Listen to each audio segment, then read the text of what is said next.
Crypto and politics have now mixed a lot together. We are looking at, really for the first time, blockchain and all the companies within it at the front of the ticket around what we're seeing in the presidential election, but also down ballot. So we're going to be taking a look at what this impact could be for all you crypto holders out there. My name is Paul Barrow. Welcome back into TechPath. I want to get into our sponsor today, and that, of course, is Coinbase. For good reason. The future of money is here, and one of the things you can do if you're brand new to crypto and maybe you're going to be making your first trade, this is a great place to start. It's one of the most secure and trusted places out there to start your crypto journey. So make sure and use our link. It's just another way we get support from our audience, but you do get a little bit of a bonus. So check it out. We'll leave a link down below, and you guys can start your journey over at Coinbase.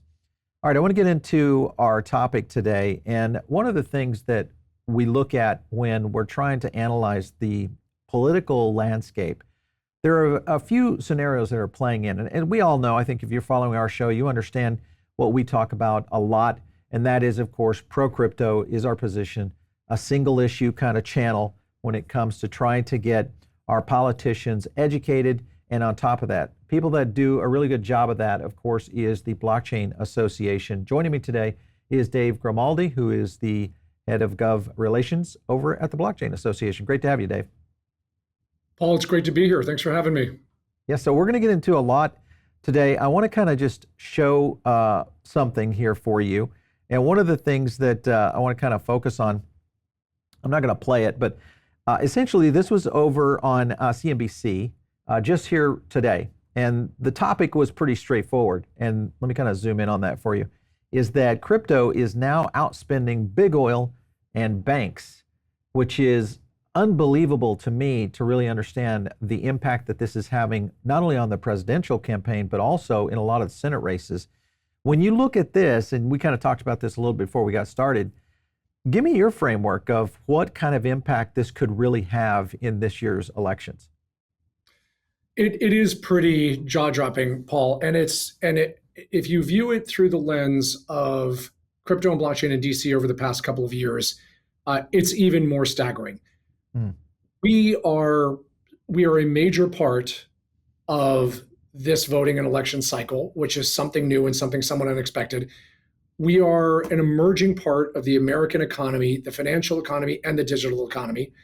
And it has made people in Washington, D.C., and in the federal government, and in Congress, and in the executive branch, quite frankly, stand up and take notice, which is really all we were looking for. Right. Since I've been at the Blockchain Association for a number of years. It is that we are a serious American movement, serious American innovation, and we have grown and we have endured some very, very turbulent weather that we can get into with some market failures and a whole lot of demagoguery, some of it justified, some of it not, around illicit finance and bad actors. And now we have come through that, and healing takes time, and we knew that the time would pass between those events of 2022 and 2023. And now you have elected officials taking us seriously and being, and I'll say this many times, being open-minded, which is the number one term, I think, for our industry in Washington, D.C. right now, is to be open-minded about the products, services, and technology that we are providing. And it has manifested itself in a serious voting block and a serious fundraising block that is taking a lot of people by surprise, both pleasant surprise and then also maybe a little bit unexpected surprise for those who are detractors, if that makes sense. Yeah, definitely. Well, I think we're seeing it just in the amount of interest that's happening. I know even when we are doing political landscape videos, the interest from our audience and even people exploring crypto for the first time is very high. We're going to be attending your policy summit in December. And our plan is to really kind of put together a bigger narrative from where DC's position will be, especially post-election. I think this is going to be a very critical point of time. I want to go to an article right here. This is Trump's approach to crypto voters seems to have paid off. He, of course, has been the one outside of RFK that has started to see some pretty significant impact of how crypto voters are viewing him as a candidate, but also looking at the amount of investment that has been provided. And they were talking about that in the CNBC video that really kind of broke it down. When you look at the Trump position and now with RFK joining his camp, some people might look at that, not necessarily as a good thing. Some people might see it as a good thing. How do you think this puts the Democratic position? Because obviously we've seen that come out of the Harris camp in terms of no real change in the Biden-Harris administration position. Do you think this has any indication that we may see some changes coming down from the Democrats soon? So you mentioned RFK and Trump. Both of them are now coming out of their shoes to talk about our industry and its benefits and the capitalistic sentiment that goes on behind the ownership economy, which is what we represent. RFK says that he wants to put the entire U.S. budget on blockchain. He is preaching, I think, the proper transparency metrics and ethos that we talk about. We want to have every American eyeball on the U.S. budget, what is being spent. If there is, I think he said something about if the U.S. government spends money on a toilet seat, I want Americans to be able to see what it costs and where it came from. That is the transparency that we cherish in blockchain technology. And then Trump just appeared in Nashville at one of our major conventions to talk about the U.S. becoming a Bitcoin superpower under his leadership. And again, that largely libertarian kind of mindset of this is your money. You should be able to direct where it goes without intermediaries. You should be able to hold it and use peer-to-peer technology to move it around. This is everything that we have been saying in Washington, and he is showing that he is inclusive and open-minded. And I'm saying this, Paul, as a lifelong Democrat who has had senior Democratic roles in Congress and in regulatory agencies. Albeit I'm a pro-business moderate Democrat, but at the same time, I have to look at Donald Trump as a candidate and what he is saying about my industry. And many would say that it's self-serving and political, and there are certain elements of that. No matter anyone running for office, you have to take it all with a grain of salt. But he has progressed and he has evolved. He was trashing crypto just a few years ago, but now I think he is experimented with the technology. He sells NFTs. He does infomercials about them. They're highly entertaining, no matter what you think of him. And he is really walking the walk. And again, that is what we are seeking is someone to experiment with if they're criticizing it, then you got to experiment with it and touch it and feel it and understand how it works. But he's also saying this is something that we want to keep the innovation and the creativity generating in America, which I think every member of Congress would agree with. And he's saying, let's just give this a chance now because it's something to use for investing. It's something to use for wealth building, et cetera. Kamala Harris is the current nominee. She was in the administration, obviously, and still is as VP, but it was the Biden White House that issued the executive order on digital assets a couple of years ago that, again, saying this as a Democrat, was a bit of an opportunity missed because it cast a lot of doubt and did not provide a lot of economic pathways to our industry through the economic apparatus of the White House.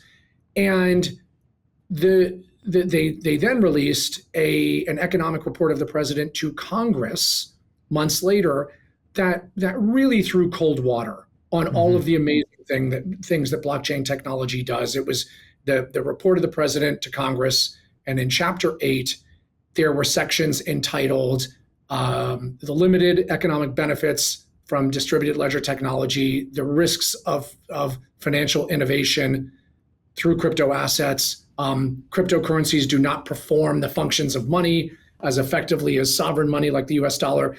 And it just kind of gave us this direct indication from the White House that as a Democratic administration, and Democrats in Congress always do, they view it from the consumer risk and consumer benefit side.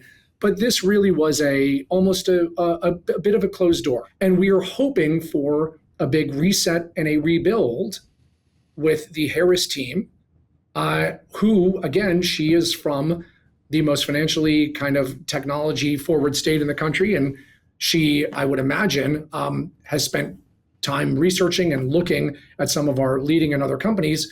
But we are, Paul, she's going to have the most abbreviated campaign run-up in modern history. She has every issue under the sun in front of her. She's got just under 70 days to the election. We know we are honest with ourselves as to where we fall on the priority list of issues and policy positions for her to consider.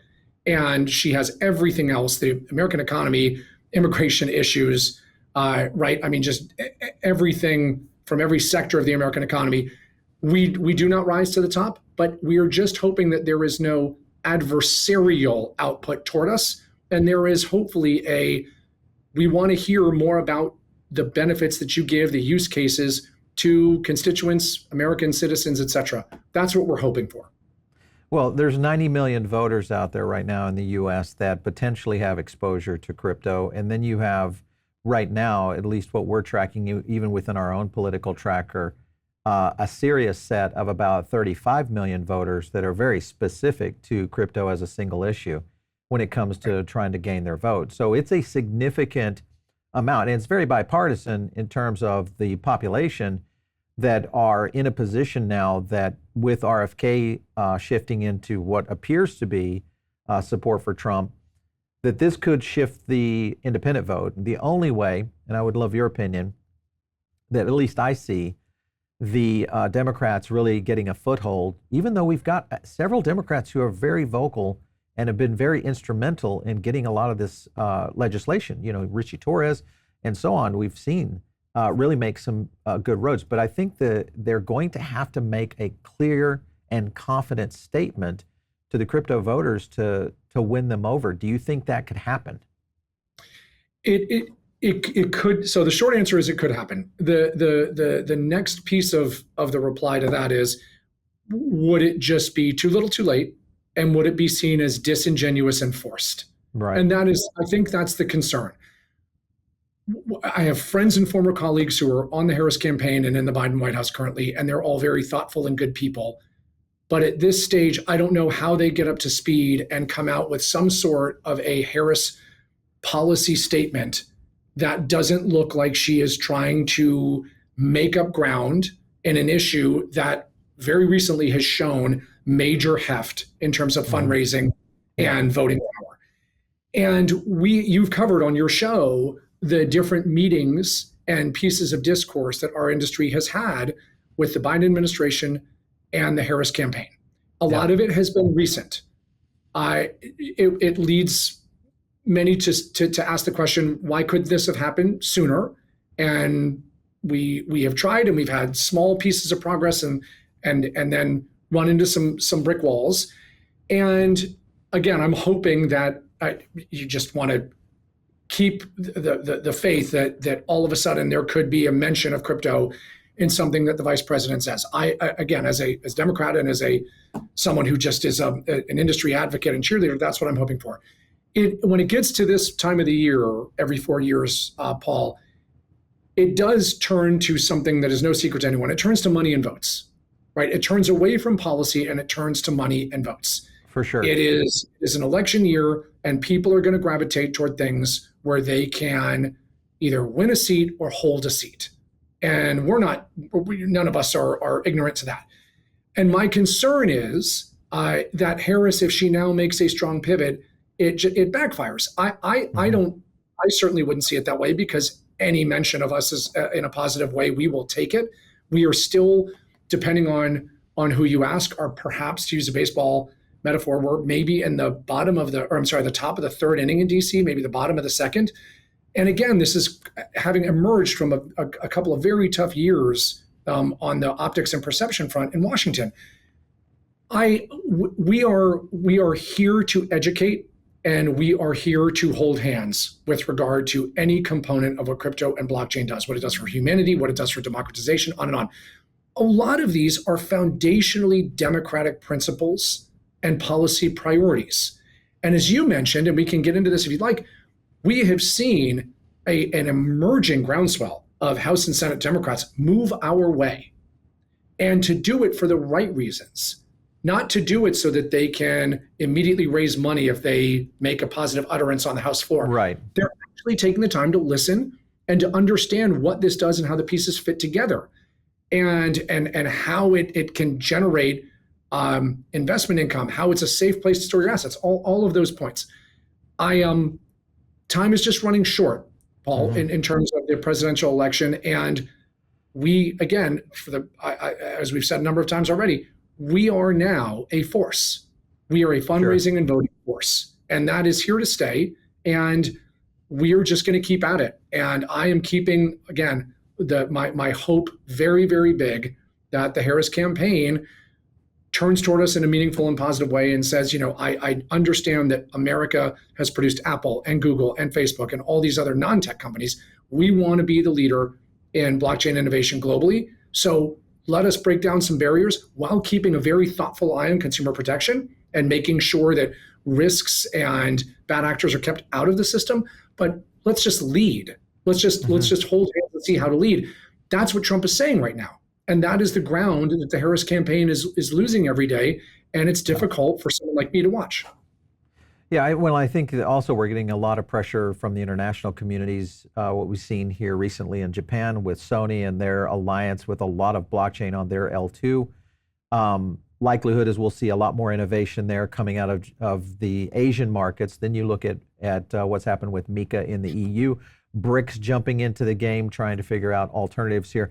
So, I mean, it is becoming a global community. And to your point, I would agree. I think this is going to be a difficult pivot for the Democrats to be able to make this in a sincere way that is going to win some crypto voters over. I think the key here, and maybe the reason why we're seeing so much silence, is the Democrats may be in a position, just don't alienate them. For those who are truly Democrat voters, maybe they will vote Democrat based on other policy, but just don't alienate their crypto positions by doing something crazy and saying, yeah, we're going to continue to pressure down. That being said, you have to consider the most recent action, of course, by the current chair at the SEC with the Wells notice going over to OpenSea.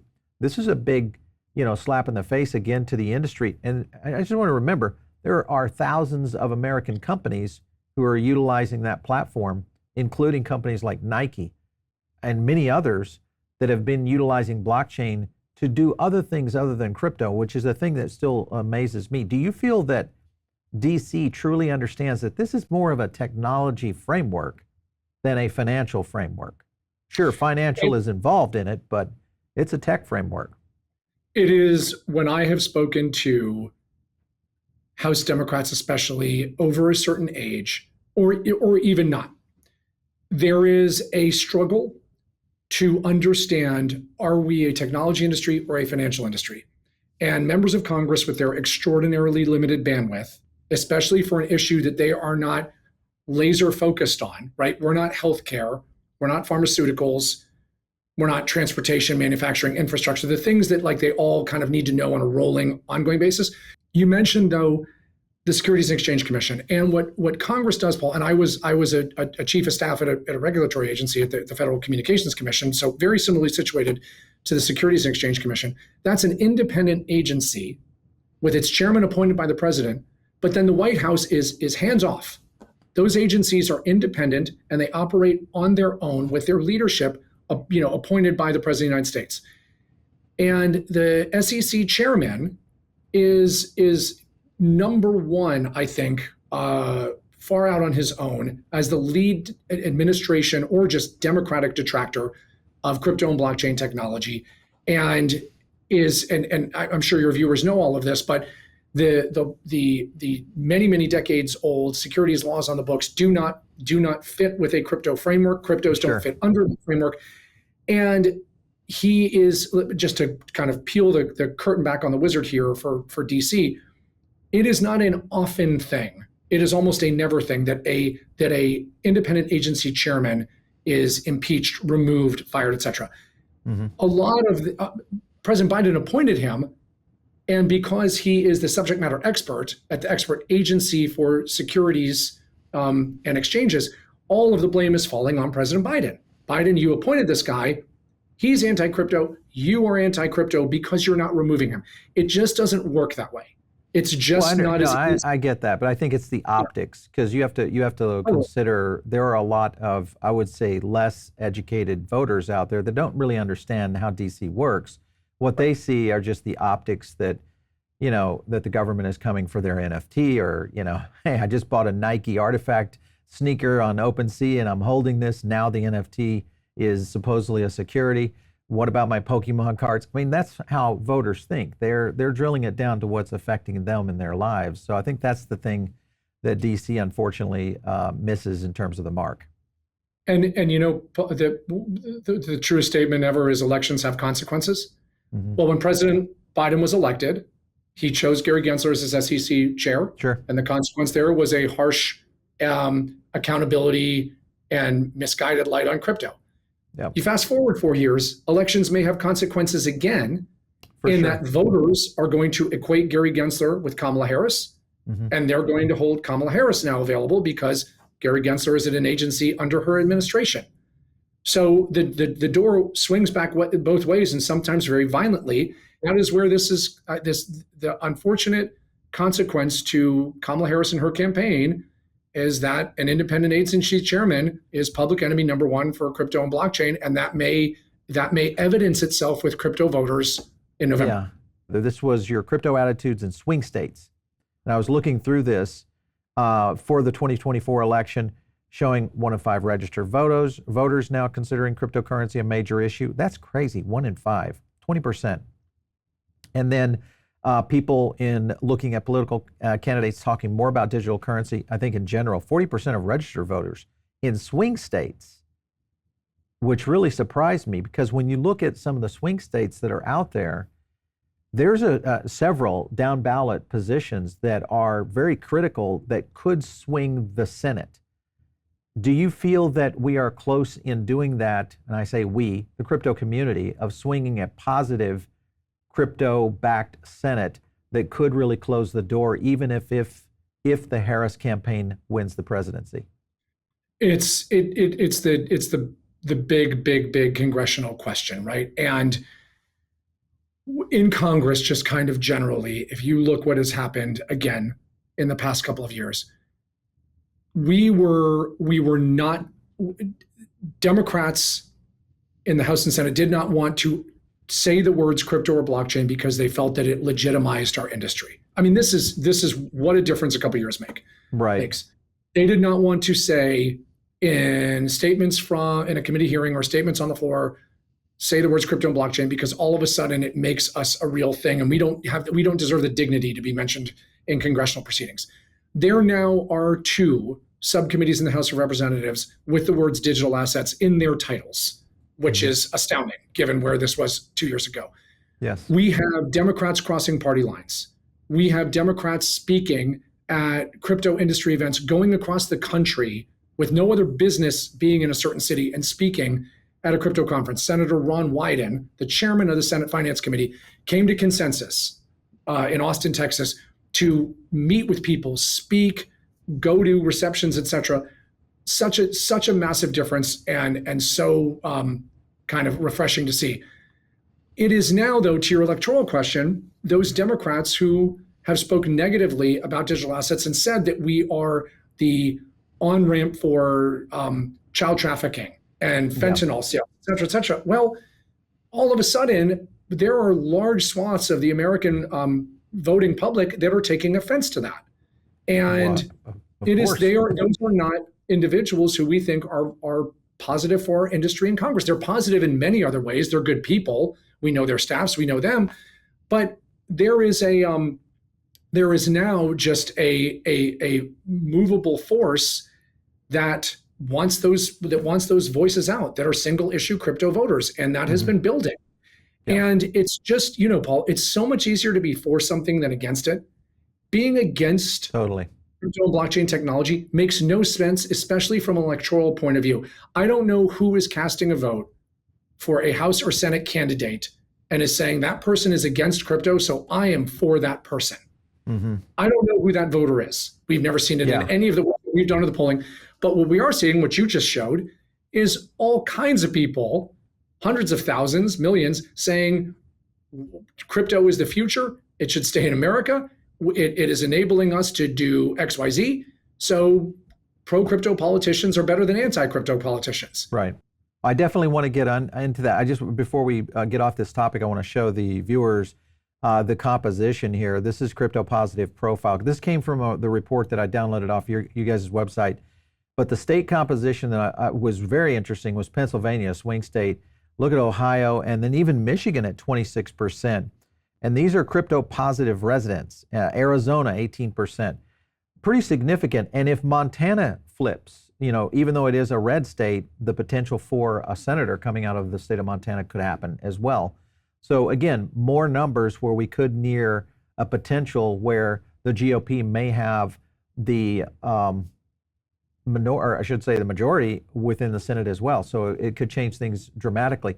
In your opinion, when you look at the landscape of key lawmakers right now that might be on the cusp of understanding what's happening and making a pro-crypto position known to their voters, is there anybody that you're watching for? It's so just to the content of your question, I think that someone who has been historically skeptical or anti-crypto now saying, you know what, 65 days or whatever it is until the election, I'm now going to change my position. I think that is it just backfires. So again, as I said at the beginning, we'll take any positive utterance no matter what it leads to. The big name in all of this is Senator Sherrod Brown, incumbent Democratic senator from Ohio, and the current chair of the Senate Banking Committee, which oversees securities and the financial industry, et cetera. And I know his team; they're competent, amazing professionals and public servants. He is a public servant through and through, and Ohio loves him. He has said a lot of negative things over the past couple of years. He is now saying, with regard to a crypto bill on crypto market structure that's coming through a different Senate committee, he is now saying that he is open to working with that committee's chairwoman on ambitious reform of crypto regulation. That is a new tone from Senator Brown. Is it due to Ohio voters saying, we don't like that you're anti-crypto and we want to vote for you, so please change your position? Unclear, and we may not know. But he is now saying that he is not automatically saying no to crypto legislation that would not give the industry some sort of a windfall or some sort of regulatory-free construct, but one that would put guardrails and definitions around digital assets where none currently exist. We are an industry begging for smart regulation that doesn't kill innovation, that doesn't hurt decentralized finance, on and on. And he has also said, though, that he is not going to let through his committee, the Senate Banking Committee, a quote-unquote industry-written bill. Well, we want a bill that is written in collaboration with House and Senate Democrats and public interest groups and everybody else. But Brown is changing his tune a little bit here, and that is noteworthy. That is a change, and I'll take it as a positive change.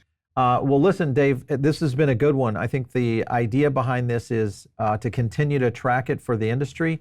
We'll be reporting on this quite a bit, obviously trying to lead up to you guys' policy summit in DC, getting a real good bearing, especially post election. I just want to have one last question. Do you think there can be any movement on the regulation that is in play right now, including FIT and also possibly the stablecoin bill, before the end of the year? Do you think that's probably going to roll into 2025? So a ton of layers under that very good question. You are looking at these two bills, FIT and the DCA and the Senate Agriculture Committee. Both were offered by two people who are retiring. Patrick McHenry in the House, Kavanaugh in the Senate. They are viewing these as legacy pieces. Mm-hmm. The first bills to pass on digital assets, they could tell their grandchildren about them. The history books will say that they were the ones to do it. There is momentum behind them. There are many Democrats behind them. The problem is, the biggest problem is the clock. The House, I believe, has 32 legislative days total until the end of the year. The Senate has somewhere right around there. They have to pass mandatory bills. They have to look at nominations. They have to go through regular order, et cetera. The biggest indicator here is also going to be what happens in the election, because Democrats control the Senate right now. Mm-hmm. If Republicans think they're going to take the Senate, then they're going to want to rewrite those bills, those crypto bills, the way that they want them. Democrats could take the House. Republicans currently control it. Well, our Democrats, even though it's passed the House, they could still make a mess from a messaging or an optics standpoint about the FIT bill because they think, Maxine Waters could once again chair the House Financial Services Committee. Right. Let's try to obstruct and delay everything until she gets that seat in January.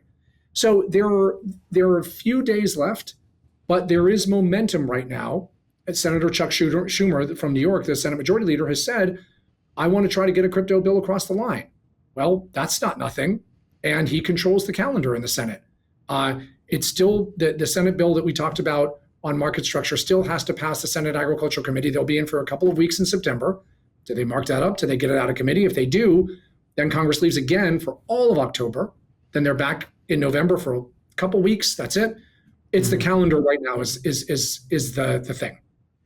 Definitely a good one. Dave, we definitely want to have you back as things start to get going, especially post-election. And hopefully I'll get a chance to see you at your event in December.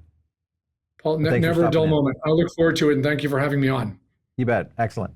All right, you guys are maybe tuned in on the podcast side of this thing. Make sure and get over to the YouTube channel. It's a great place to kind of get the full immersive experience of PBN and what we cover here on blockchain technology, AI, and many other forward-leaning tech and how it implements into business and also obviously into the finance space. If you guys are not in the Diamond Circle, make sure and get in that now. It's our own private group. And follow me on X @Paul Barron. We'll catch you next time right here on TechPath.